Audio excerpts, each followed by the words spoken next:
Welcome back to Unstabled. It's been a couple of weeks in a very, very slow off season, which is to be expected. There is stuff to talk about. I think we're gonna have a fun show for you guys. I mean, we have our ADHD brain, so who knows where we'll be at the end of the episode. But I mean, you can kind of tell by the title where we're gonna go with this episode for the most part. But thanks for joining us. We did get up to 80 subscribers over the last week or so thanks for that. Still trying to get to 100. Help us out. Like, share, subscribe. We got Justin, Kingmaker_DFF. How you doing, man? Oh, man, feeling good. Got the Texas Longhorns right now up on the Women's College World Series over Texas Tech. Looks like they might take it. So I'm pretty excited about that. Big Longhorns fan. Hook 'em horns. Man, we got not a lot of news, brother. Like, not a lot of Colts news at that. But the news we have, I feel like, is pretty important. It is. But first, man, how about them Pacers, man? He's a dream crusher, isn't he? Oh, yeah. How about the Pacers, baby? Yeah, Tyrese Halliburton is fun to watch, dude. Yeah. I mean, they were down. I might go watch a Rockets Pacers game next year just to see him. Yeah. It was a good game one. Everyone thought it was going to be Thunder in 4, and it's going to get 5 and 6 and then 7, and then it's going to be radio silence because Pacers are taking it, baby.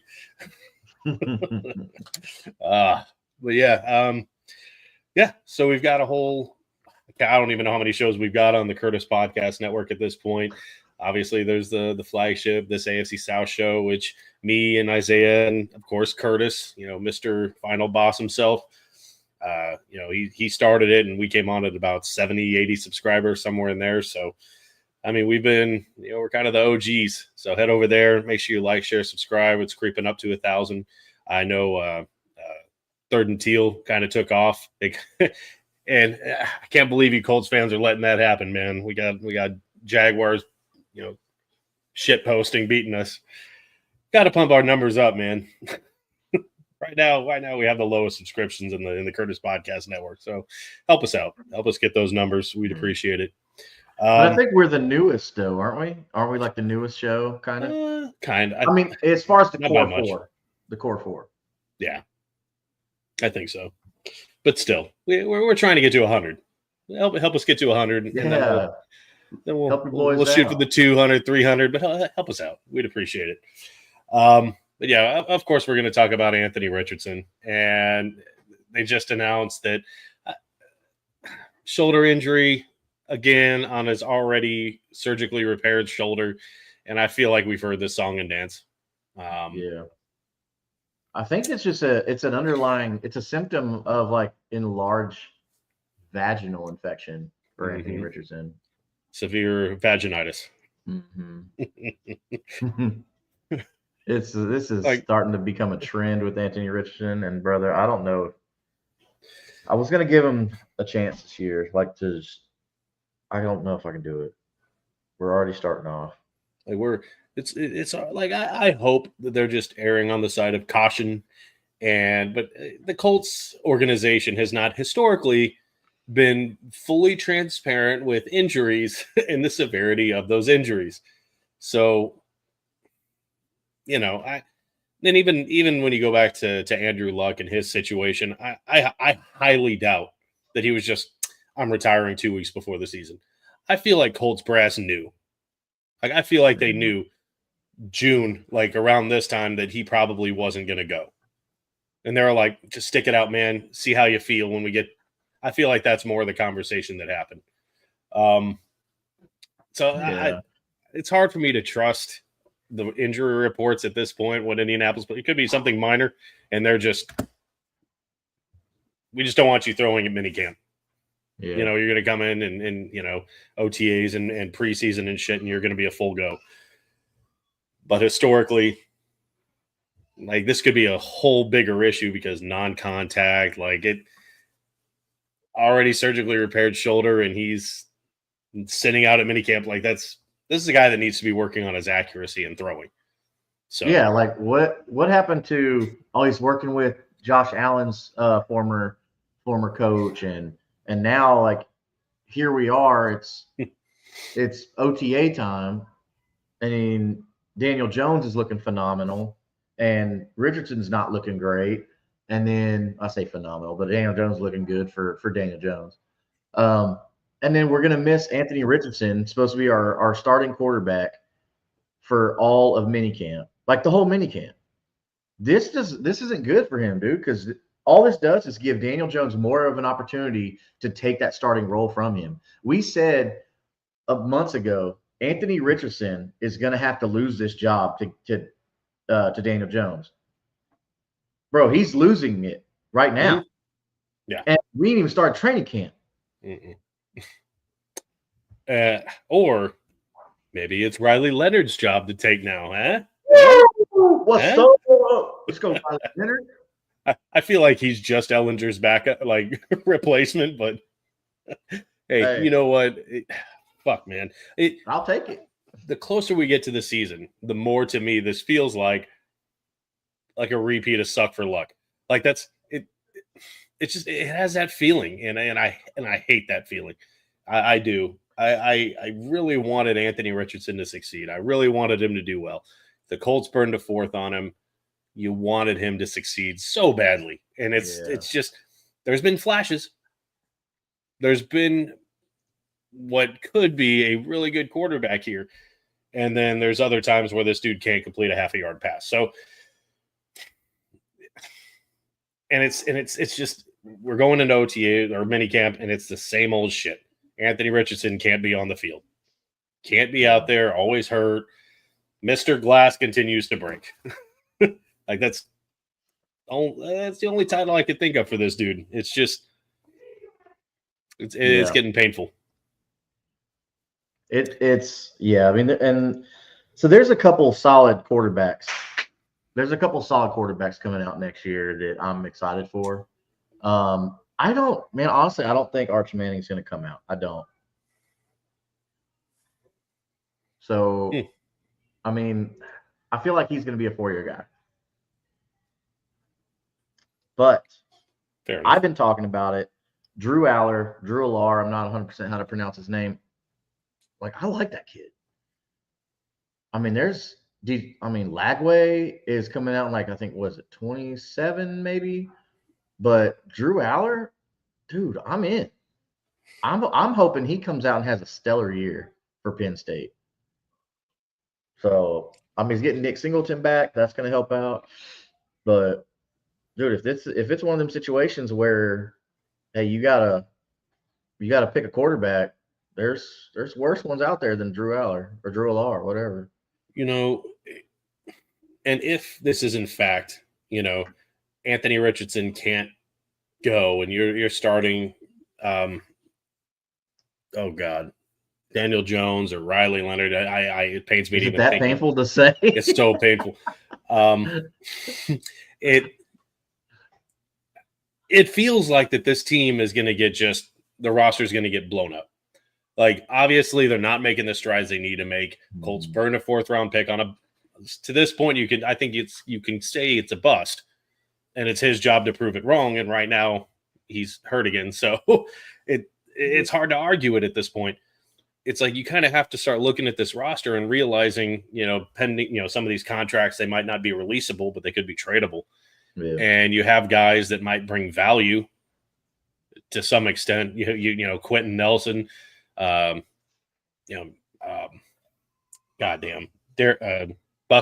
You got Grover Stewart.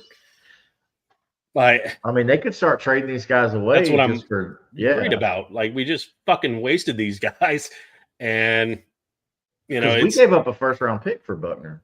Yeah, like if we just made some weak trade, we gave up a 1st-rounder for Buck. Yeah. So you would want to do something with that. Mm-hmm. I mean, he's right, to that age where he's not going to get a first. I mean, he's still one of the best defensive tackles to me, at least in the game. But he's not going to get a first just because of his age. It's just not going to happen. But there's still value. There's still trade value, especially teams that are looking to make that push and need some of that interior help. I mean, he definitely brings that value to any team. So, at that trade deadline, if the Colts aren't doing well or even next season, and the Colts didn't even, touch the playoffs, And I say that, and it's like I don't think they will, especially with this quarterback situation. It's not unthinkable. Like there's a new ownership. I don't think if that scenario plays out, I don't think Ballard will be here. I think the coaching staff will be gone. I think it's a hard reset, and I don't want it. I hope that doesn't happen. But at the same time, it's like with everything that's already happened and starting to change, if Richardson can't get his ass on the field and Daniel Jones is the guy, I mean, that's Ballard's ass in a sling. Yeah. And I don't know what other direction you go with the Colts. I mean, you keep around a bunch of old guys, or do you try to get younger and sacrifice another couple of years to refresh the roster? I don't really know. Yeah, I mean, what direction you go can't here. Win in the playoffs without a good quarterback. You can't. Mm-hmm. Like we haven't seen teams win consistently in the playoffs without a good quarterback. The last team I can think that did not have a consistent quarterback to make the playoffs, but not win the Super Bowl, but get to the Super Bowl was Rex Grossman. I was just thinking that Rex Grossman is probably the worst quarterback that's made the playoffs and won. And then there are some others where they defense, though, that wasn't all Rex Grossman. That defense was phenomenal. Yes. Yeah, that Bears defense was phenomenal. Yes. But then you've got quarterbacks, Eli Manning, who just got hot at the right time. Like I've already made the argument he will be in the Hall of Fame. I don't think there's really any fighting it. But and then you have like Joe Flacco, who had a really great playoff run. That was one of the best quarterback playoffs that I've seen, in a long time. Yeah. So, but Flacco beyond that, probably one of the best defenses of all time. Mm-hmm. So, and it's a trend here: defenses, right? Defenses. Yeah. Which the Colts were like 30th last year. So, neither thing bodes really well for this team right now. And I'd be remiss. There was a time a couple of years ago. It was when Anthony Richardson was drafted. I was listening to Locked On Colts, that Locked On network. Mm-hmm. And there's I like that show. Like Zach Hicks and somebody, I can't remember his name, but he was so hype about Anthony Richardson. And the whole time I'm listening to it bouncing around in this 20-foot truck, just like, why? And I'm not like, I wasn't sold on him. I wasn't really sold on Mayo. It's like, and of course the Colts grabbed him at 4. I wanted him to do well, but I'm sitting there going, neither. I don't want either of these guys. Like, let's go. Let's. It's not a rule that says you have to take a quarterback. Yeah. There's no rule especially when you're reaching really big. Mm-hmm. Like that was a huge reach for the talent and potential was there, and I understand what the Colts are trying to do, but at the same time, you're not in a position like that to reach. Like you don't you didn't still have Andrew Luck on the roster, and you're drafting Anthony Richardson 4th as a luxury pick. That's not what you had. Like this guy clearly was not a franchise guy at 4. Yeah. And no, you really could have wasn't taken anybody. number 4, and you could have either traded back or traded that pick to somebody else, took their first rounder next year, the following year, and then said, okay, boom. Now you've got 2 first-round picks. Now, no matter what position you're in, you can move up to get the top guy because no NFL team in their right mind is going to turn down one already a high first-round pick, and then whatever pick that you traded to, you got from somebody, and take those 2 first-round picks, and then you become the top team to get the top quarterback or really whatever quarterback you want. If you're the number 1 pick, bro, you've got everybody. You've got everybody at your disposal. Yeah. Sorry, I'm looking something up real quick. So, all right, breaking news live here on air. Texas Longhorns just won their College World Series for the first time ever. Oh, nice. Beating Texas Tech Red Raiders 10-4. So congratulations to all you Longhorns fans out there. My wife's pretty happy back there jumping here. Sorry, I'm looking back at the 2023 NFL draft. Yeah, so there's a reason that I'm doing this. But yeah, keep going for a second. Yeah, so if you look back at that, looking at all the quarterbacks that were available, that's what I mean. Now I get it. Like I get it. That's hindsight is 2020. I get it. Okay, but 2023. This is nothing that we can't still do in the future. Okay, 2027 is supposed to be quarterback heavy. Okay, so that I don't think just because, we're going to need a quarterback next year. I don't think that. I don't think we have to go after one in 26.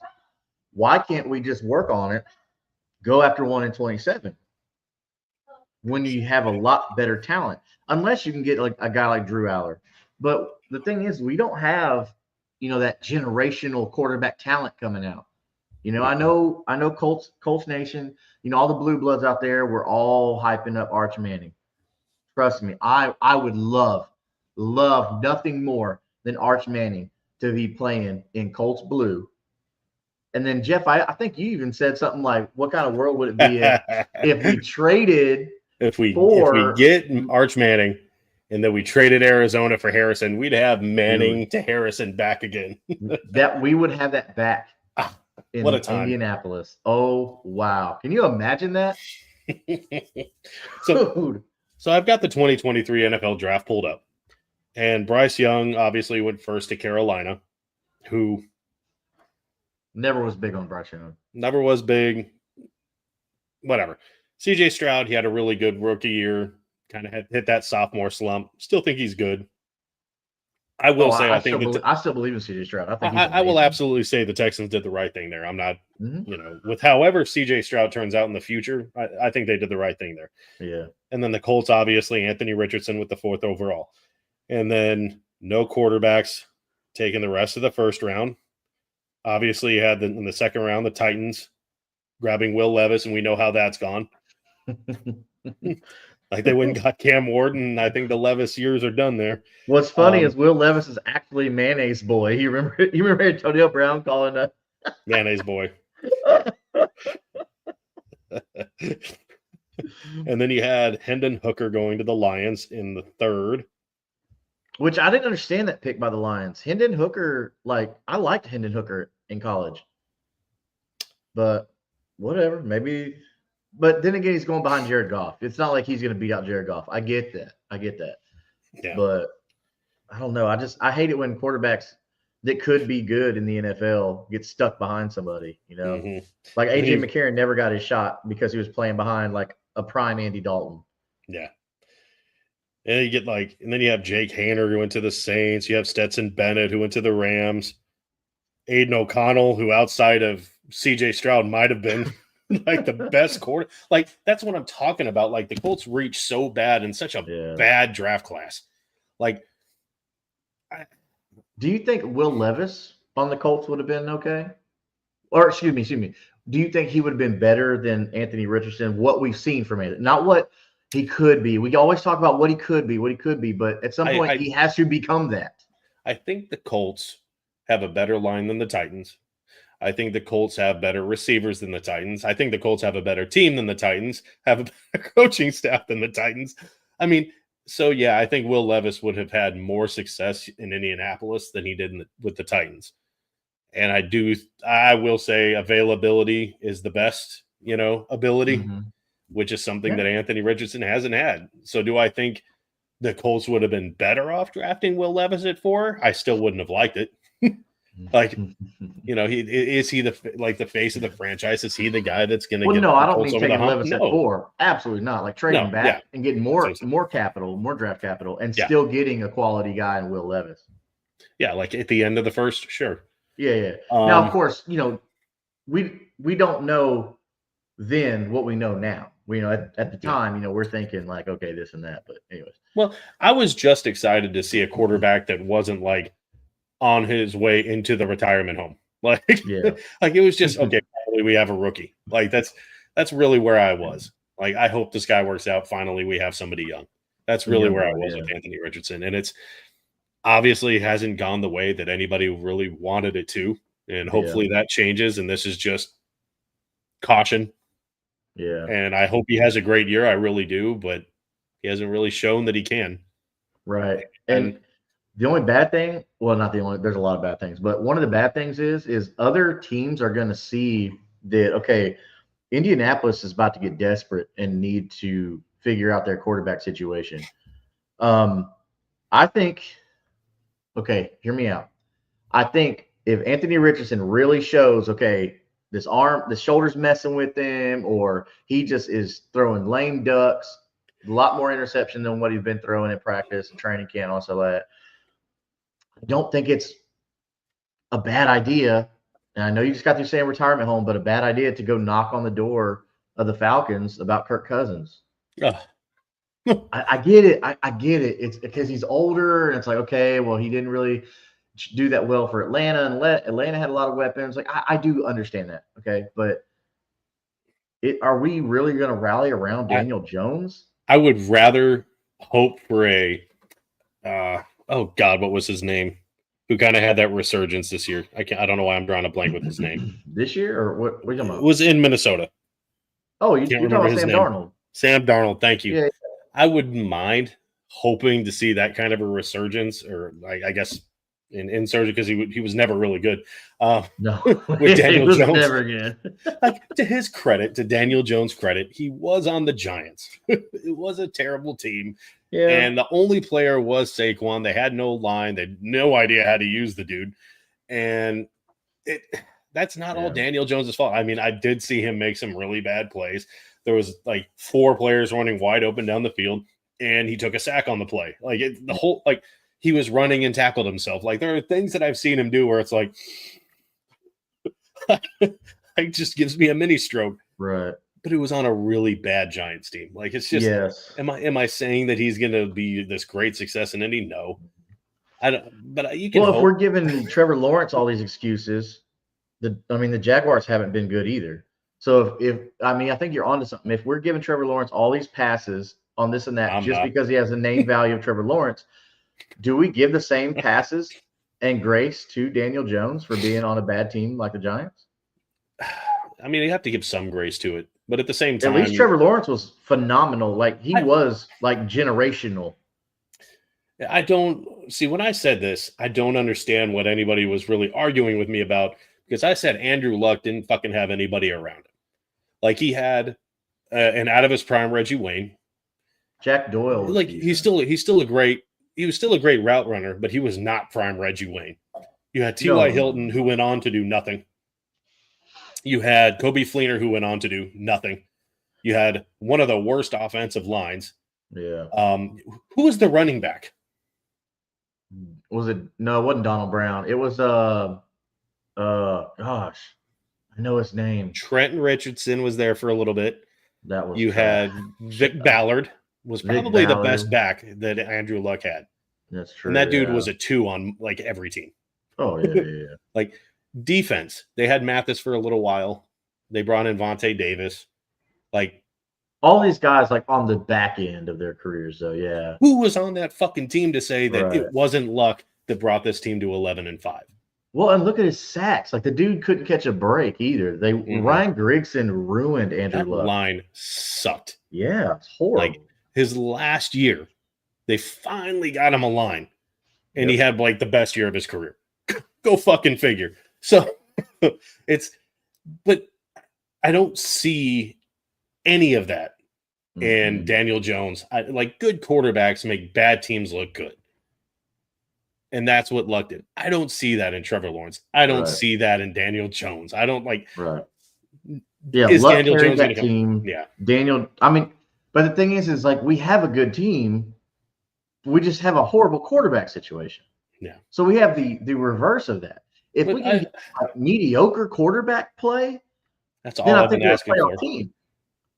Just don't do stupid shit. Man. Like, if you just look back, like they said Alex Smith was a great game manager, and he was. I would kill for an Alex Smith right now. Just someone that won't fuck the game. That's all I'm asking for. Someone that's going to put up mid stats, 180 yards, and just maybe a touchdown, and hand the ball off to your playmaker. That's all the fuck I'm asking for. Brock Purdy. That's all I'm asking for. Just someone that can just do the job and not fuck it up. That's all I'm asking. How about a Kirk Cousins? He's too fucking old. I feel like he would fuck it up. We're not buying. He's not the future of the franchise here. I'm talking about 1 year. Long enough to figure out what the heck we're doing at quarterback. Because we got to figure that out. And that's why I say, don't sign any more of these old fuckers. I'm with you. See if Daniel Jones can have that resurgence, and then you've got rookie Riley Leonard. Like, see what the kid has. He's 6'4". He's a big dude.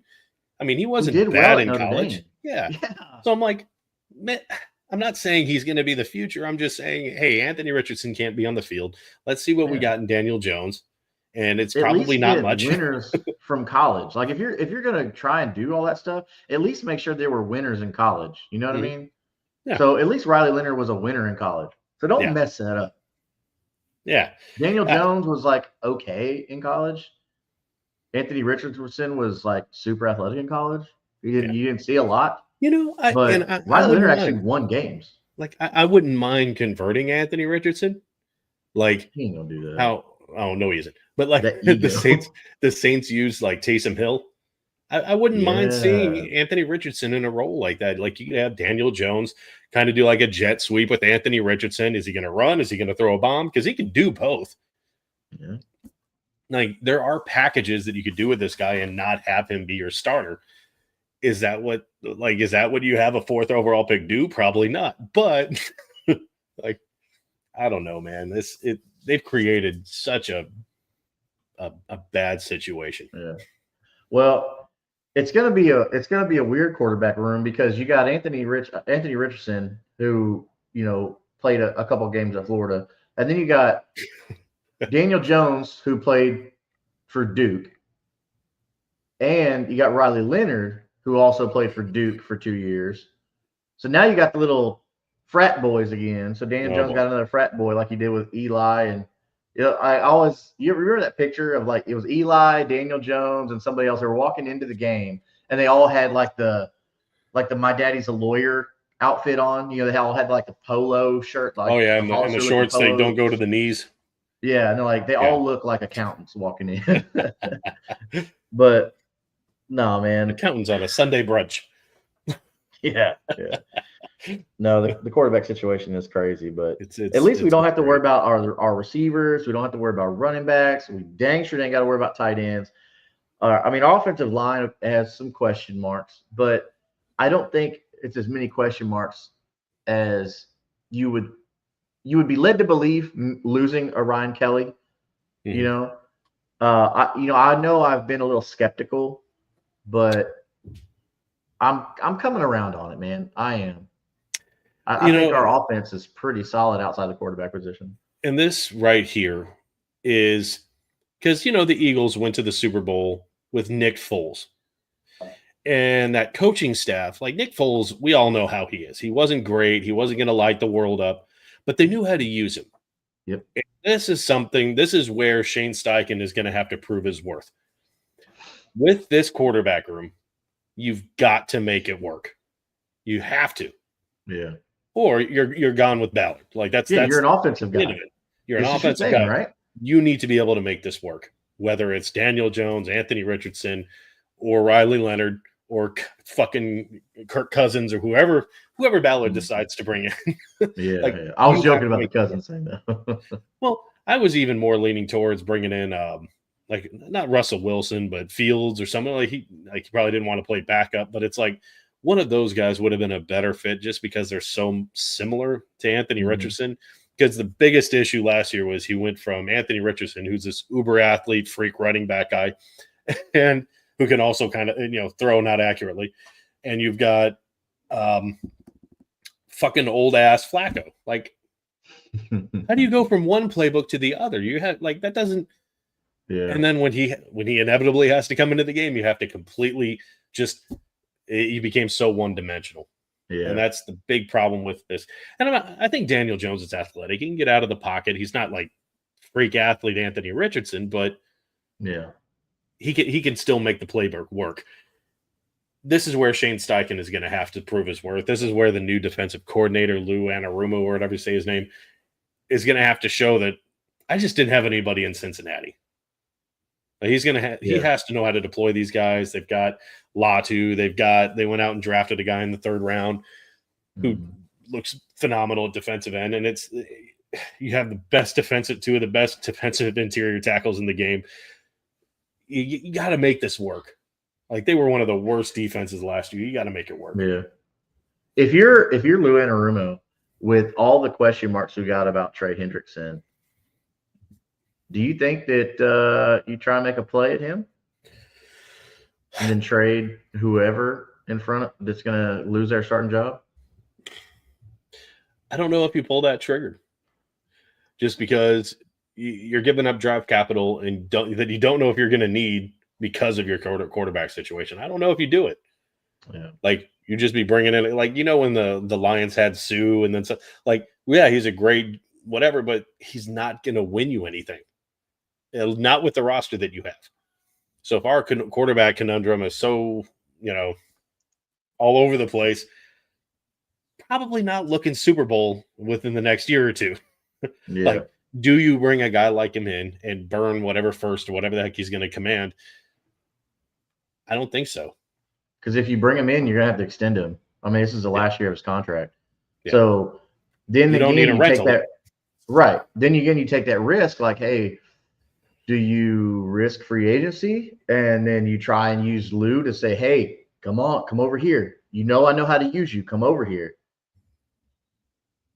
Because I think that's more realistic than using draft capital on him. I'm with you. I think in the offseason, like, you can have Lou, because there's no one saying that Lou can't be texting Trey, hey, buddy, what's going on over there? Oh, I'm enjoying it over here, like dropping little things. But obviously he can't say, hey, we want to try and sign you, because that you can't do that. But that's a tampering. That's the whole the whole thing. Right.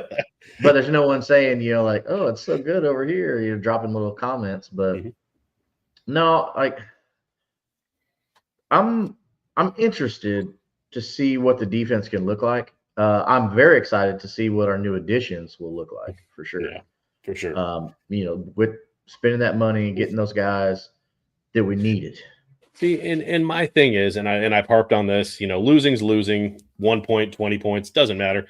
But you really have to look at it. Colts had one of the worst quarterback situations last year.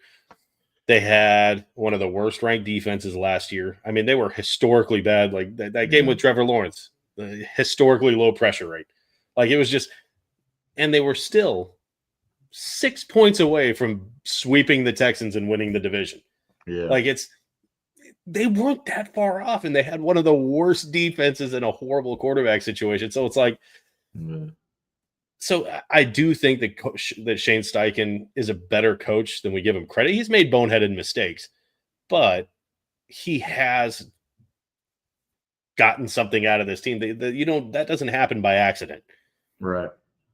So, and again, they got blown away by the Giants, and again, this team's all over the damn place. But this is where, like I said, he's going to have to prove his worth. And I said it last year. I don't see a scenario where Ballard can be back again next year if they miss the playoffs. Like, I don't see how he's still here. I really don't.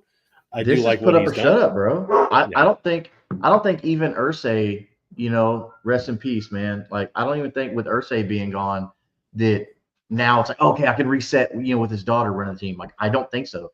Because all the daughters were involved in all that stuff. So they're on the same page, because he literally said in his press conference, with the Irsay family and this, that, like, they're involved. So they're going to be on the same page and say, hey, look, bro, like, just because my daddy's gone doesn't mean that things change between you and the team. Like, you better make something happen. Yeah. So, and same thing's got over Shane Steichen. But like we talked about before, I can see a world where Ballard's gone, Richardson gets traded away, or whatever you're doing with him, and then Steichen gets to keep his job. I can see that. But then I think that if Ballard's gone, well, I'm saying if you dump Ballard, if you dump Ballard, and a GM's going to want to pick his coach, he's going to want to pick his guy. Yeah. So I don't think you let the head coach determine the GM. A lot of teams have done that, and it hasn't worked out well for them. Like, the GM needs to pick his guy. And unless if there's already kind of, chatter going on, that the tampering, but it isn't, that already have deep roots with Shane Steichen, I don't think you can get rid of Ballard with it and keep Shane Steichen, because that really limits who your GM pool is going to be. Yep. So I think that if you are going to fire Ballard, it's kind of, like I said, it's the reset button. and I hate talking about it because it's already been. It's been a couple weeks, yeah. We're pushing 20 years since 2006. Oh, I thought you meant since Ursay passed away. No. Yeah, I'm saying it's been since 2006. Yeah, it's been it's a long been a time. few years. Like I was, yeah, it's been a while. Oh God. Yeah, I'm with you. Put up or shut up time. Mm-hmm. So, and then I remember going to the Super Bowl in 2009, and obviously that disaster with the Saints. Well, it was a good game up until halftime, but that was a long time ago, man. And it's I hate to sound like the Cowboys. The rest of the division doesn't really have shit to say, but I hate saying, yeah, well, back in my day when I was fucking 16. Right. Like I'm tired of hearing it. Like, and I know there are franchises out there that haven't won shit the rest of the AFC South, but like it's been 20 years. Like if you don't use it, you lose it, kind of thing. I mean, yeah. I mean, if we're saying the same thing about the Cowboys, now of course it's been a lot longer drought for them. But if we're saying the same thing about the Cowboys, at some point, like the Colts have to be in that conversation too. Like, oh, you're just living off of your 06 championship. Even though we went back in 2009 and we know how that worked out, it sucks. But yeah, I mean, it's kind of that same thing though, dude. Like you're right. Yeah. But let me ask you this: if Anthony Richardson, okay, goes through training camp and has another injury or something, like another shoulder soreness or whatever like that, but he's like cleared for week 1. I mean, do you put him out there week 1, or do you say, okay, well, we don't want to take a risk on this. Let's put Daniel Jones out there, I mean, I think you have to throw Anthony Richardson out there because you got to see, you have to see what he has. You have to. Like this is, like we talked about, his put up or shut up here. Yeah. I'm hoping that this is kind of and I'm not even going to say breakout. I'm not expecting Anthony Richardson to light the world up and be in the top 5 and MVP conversations and shit like that. Yeah. I'm not expecting that. I'm just asking for him to be just a guy that can help win a football game. Like I'm not saying he needs to throw for 400 yards a game and 7 touchdowns. That's not what I'm saying. Just don't suck. Just complete 15 of 20 passes. Just you know what I'm fucking saying? Like, just hand the ball off correctly to Jonathan Taylor, make the right damn read. Don't overthrow a 10-yard out route. Like, imagine how many games they would have won if they didn't go 3 and out every fucking possession. Yeah. Like, just a couple of first downs. Like, imagine the outcome of those games, how different they could have been, because they played a lot of close games. It's just a few first downs. No, a guy in the flat, you're going to sail at 8 yards over his head. I think we're going to see Daniel Jones probably sooner rather than later, because with Chris Ballard understanding that this is like his last shot, just at winning, not just with Anthony Richardson, because if he can somehow get 10 wins, I think that he could probably save his job, but that would have to include Daniel Jones playing phenomenal. And he'd have to talk with Shane Steichen and say, okay, when do we pull Anthony Richardson? When do we bench him? Okay, he's not the starter anymore because he just dropped 3 games in a row and had some bad overthrows or some dumb interceptions. Like, you have to be able to say, okay, boom, we're washing our hands of this. Daniel Jones, go out there, save my job. Well, there was a scenario, and this is on coaching, and this is not something you do to a young quarterback.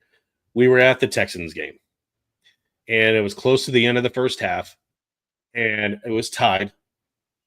And I'm sitting here going, okay, there's like 30, 40 seconds left. I'm like, take the fucking knee. Like, you've come into the game. Oh, yeah. Tied it.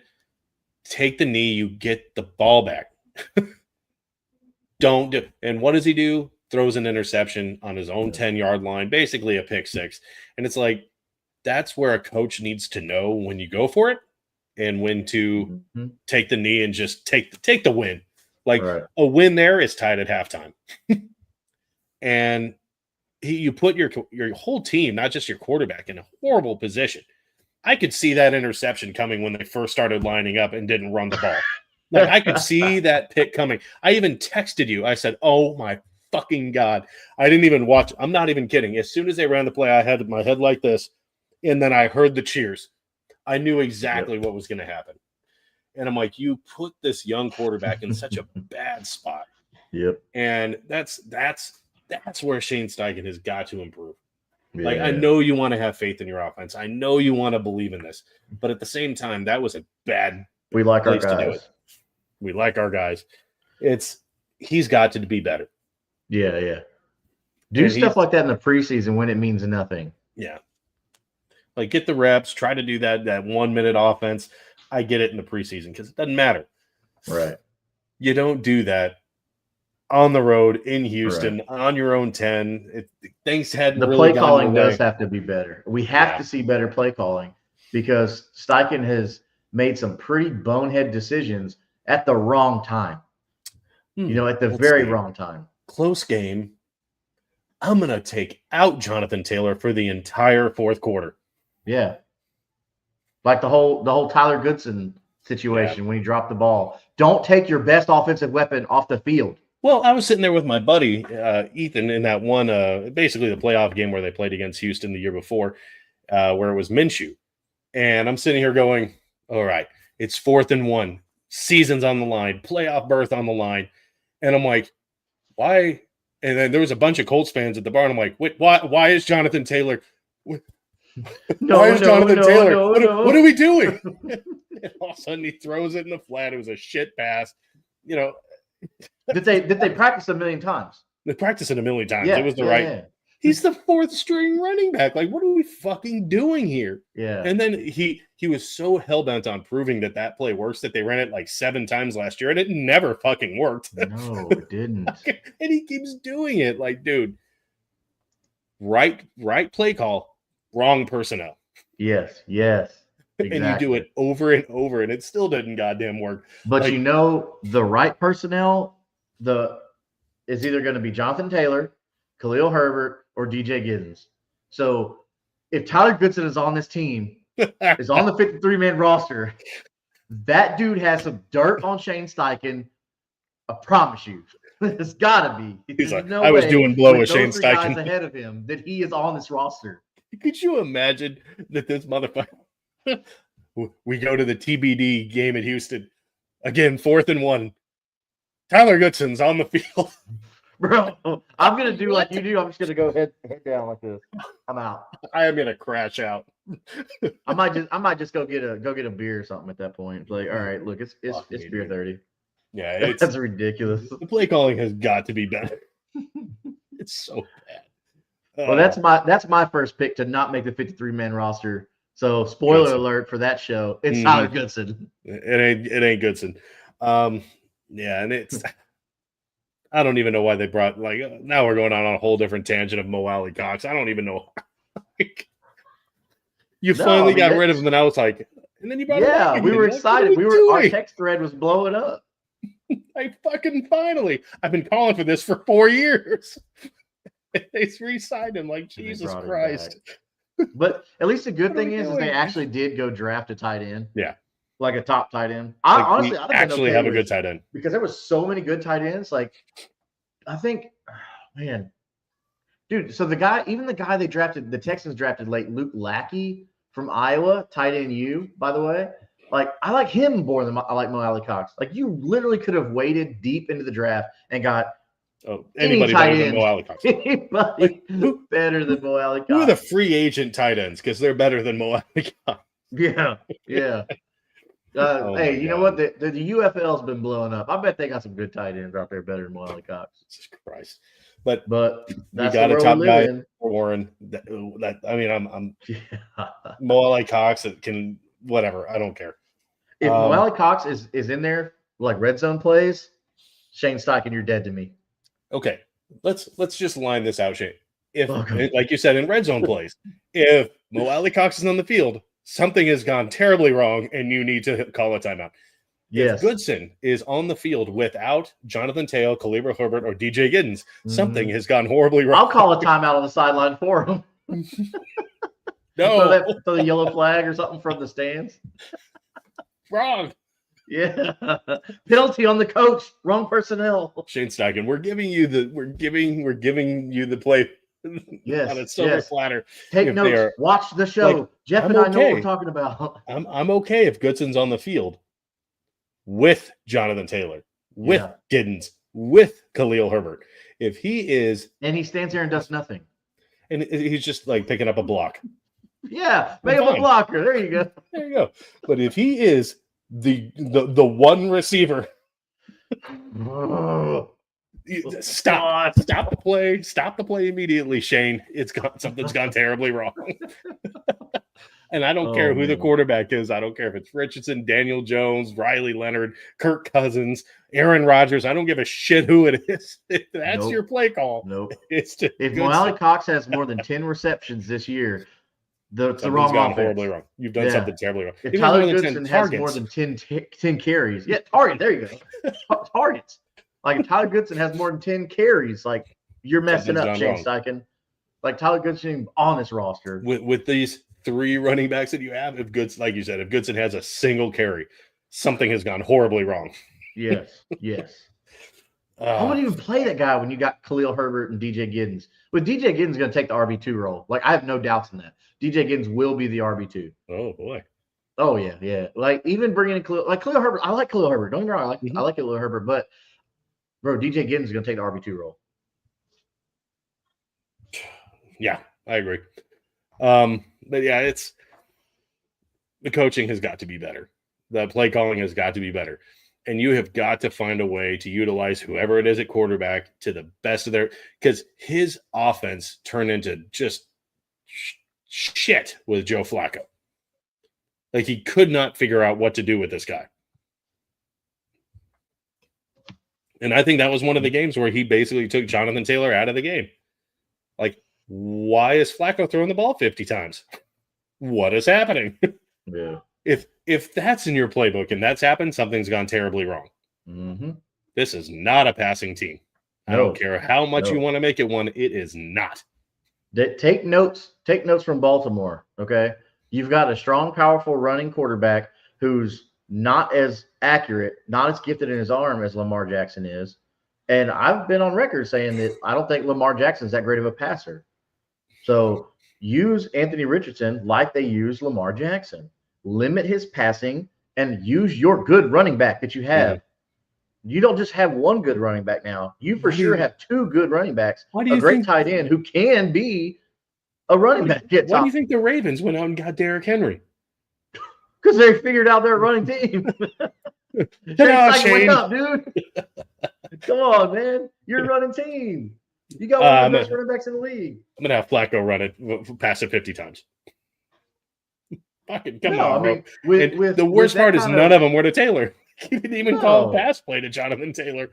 Like, what are we doing? Ridiculous. Now, I can see if you got DJ Giddens out there, like, let's say for a drive or something like that, because the kid's super talented. Mm-hmm. But not in the fourth quarter when the game's on the line. You keep Jonathan Taylor in there. He's your guy. You do that. Mm-hmm. No questions asked. You don't think about it. And the one thing, if you're going to pass with Jonathan Taylor, you need to learn to do a hard sell. Yeah. Like, I'm talking hard sell. You remember those old school, like Gary Kubiak, naked bootlegs that he'd do? Where was that hard sell to Arian Foster? And everybody bid on the run. And then you've got the quarterback just trotting out there. Like, no one near him. And then all of a sudden he gets a guy deep. You've got to learn how to do the hard sell when you've got a guy. I mean, Richardson is athletic enough. He can do that bootleg. Like, he can run that naked bootleg. Yeah. Because his speed, even if he's got to take off, he can at least get you 2 or 3 yards if he's got to take off. Mm-hmm. Yeah. But they have got to learn how to do that hard sell. Because everyone's going to be looking at Jonathan Taylor. Yeah. The offense has got to run through him and this 3-headed running back that they've got. It has to. Yeah. Yeah. And he's got to get creative. If you run something with Jonathan Taylor and DJ Giddens on the field at the same time, then it's like, okay, boom, now you're even more of a threat because you got Taylor on one side, Giddens on the other, Tyler Warren right there. You've got 2 wide receivers. Like, bro, what? And that's exactly why we said we're like, if you're a fantasy football person, I would steer clear of Colts wide receivers. Yes. Except maybe Downs and of course Mallory. Or I'm sorry, not Mallory. God damn, I did it again. Yeah. Why do I do that every Like single time? The only people you want, Not like Mallory. hesitate on Taylor. Warren. You want Tyler Warren because he's going to be Anthony Richardson's best friend. Or especially Daniel if he starts Jones, struggling. Yeah. And if Daniel Jones starts struggling, because that's easy receptions, easy yards. You'll give it to your guy, just like a Josh Downs. Give it to him and let them make the play. Yeah. You know? So let them get those yards after the catch. But like, I'm sorry to say the targets. Scary offense. But like targets, like I don't think with Pittman and Pierce it'll be there. No, Pittman. You don't want Pittman. Unless if Anthony Richardson can completely 180, boost his accuracy up to around that, closer to 60% mark, this offense could be really good, but it all leans on stuff like that. Those huge ifs. I'm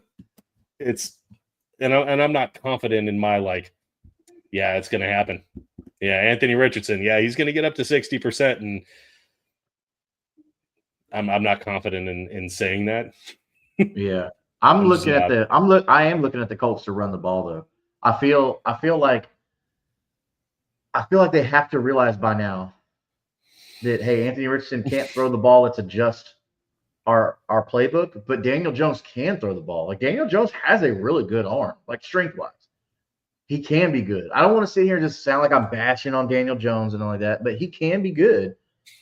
But I have to see that first. I'm not going to sit here and just say, invest in it. Nope. I want to see it first.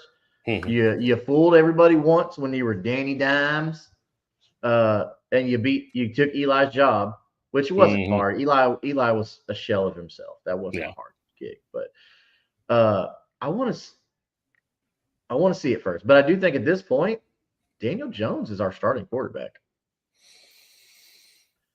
And that's not a good situation. It hurts to say it. It hurts to say it. This is by no means Justin saying that this is a win. It's just saying he's the best of a bad situation. And, I don't know where you go from this. And this is the reality we're going to have to live with is again, the best we can hope for is the Sam Darnold situation. Yeah. Right?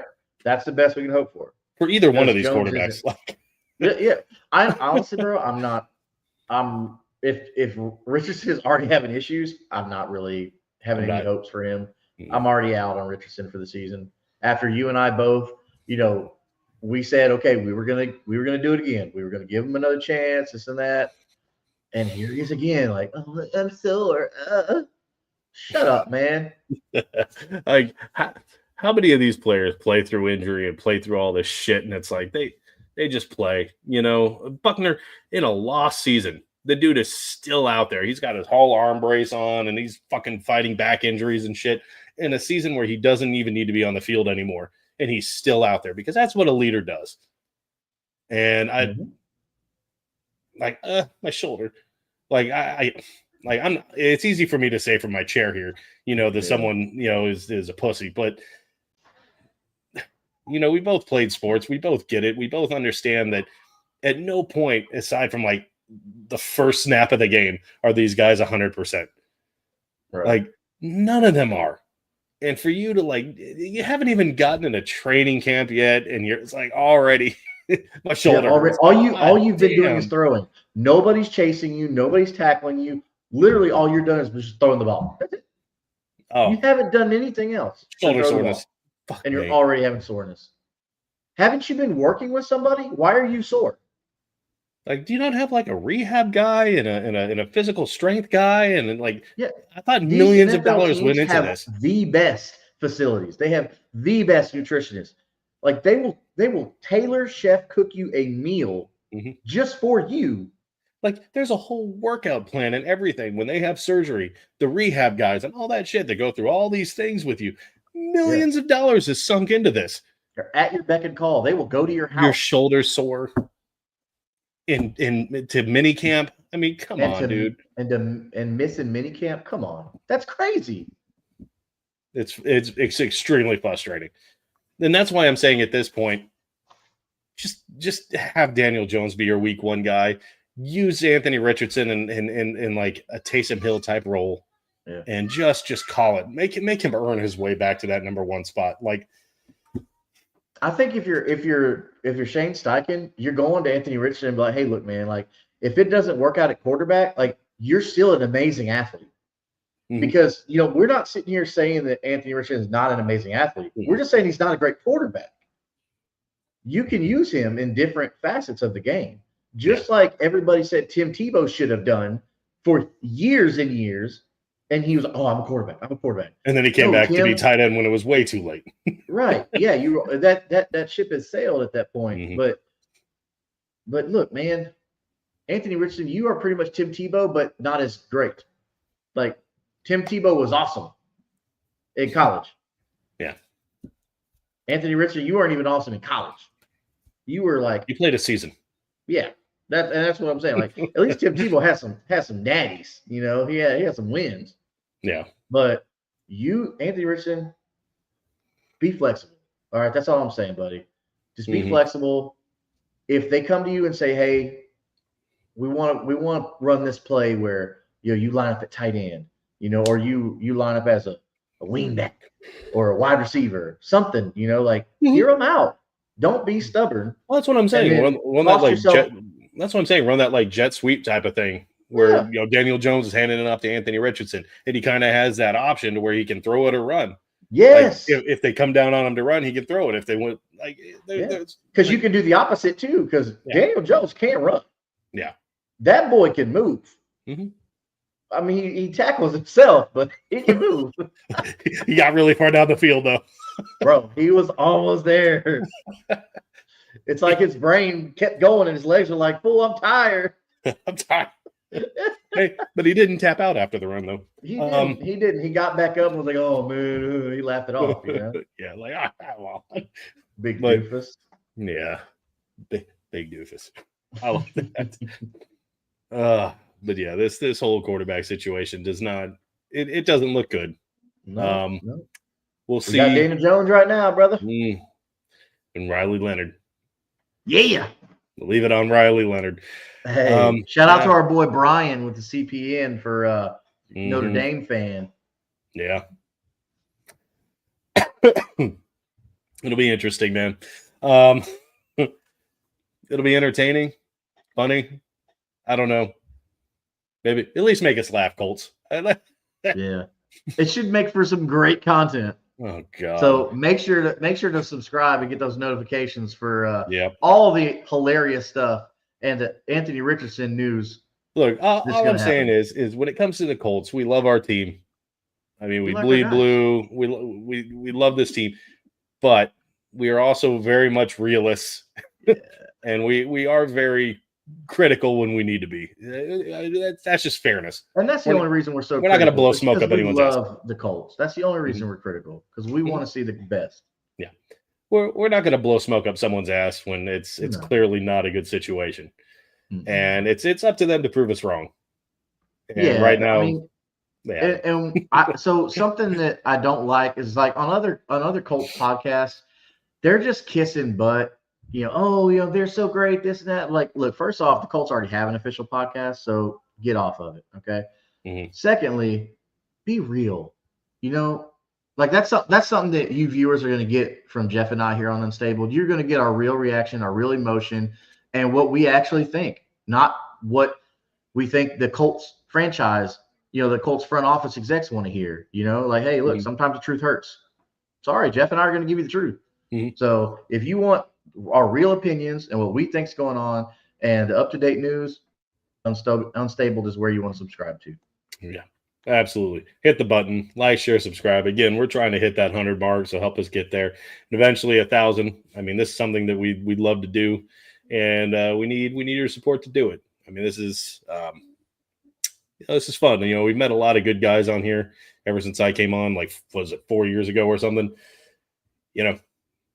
They're great guys. I love the interaction. I've met a lot of people on the internet, guys in the comments. We got Joe Camacho. We were talking about him last time, the super fan. President Camacho. Yes, sir. It's like we've met a lot of good people on here, and it's something that we want to keep doing. So we love interacting with you guys. Thank you all for watching. Again, make sure you like, share, subscribe so you don't miss us next time. It's kind of a slow season, so if something comes out, we'll hit a pod. But we will start ramping up once, obviously, training camp and preseason comes closer. But look for us on the next one. Hit that notification bell so you don't miss anything. As always, be good people. Make sure you check out Justin on Kingmaker. He's your dynasty guy. They've got a channel going on Curtis Podcast Network as well, helping you out with all your fantasy football stuff. So make sure you hit them up. Like, share, subscribe. Like, share, subscribe on there too, so you don't miss it, man. Yeah, get the whole family network of Curtis for sure. Absolutely. We'll see y'all next time. Y'all be good people.